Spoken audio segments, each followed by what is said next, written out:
প্রধান উপদেষ্টা অধ্যাপক ডক্টর মোহাম্মদ ইউনূসের কাছে একটি অন্তর্বর্তী প্রতিবেদন জমা দিয়েছে গুম সংক্রান্ত তদন্ত কমিশন।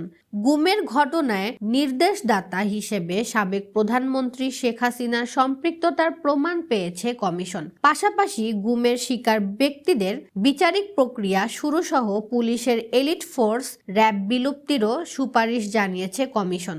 14 ডিসেম্বর শনিবার বিকাল 5টায় রাষ্ট্রীয় অতিথি ভবন যমুনায় গুম সংক্রান্ত তদন্ত কমিশনের সদস্যরা প্রধান উপদেষ্টার কাছে এই প্রতিবেদন জমা দেন।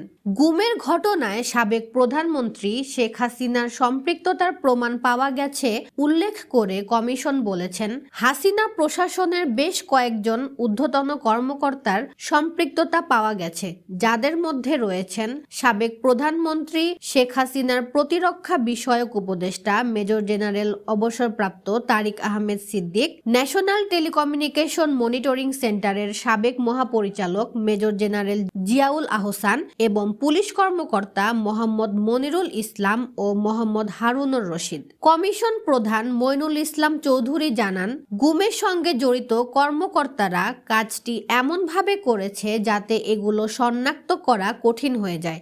বিভিন্ন ফোর্স নিজেদের মধ্যে ভিকটিম বিনিময় করেছে এবং পরিকল্পনা ভিন্ন ভিন্নভাবে বাস্তবায়ন করেছে।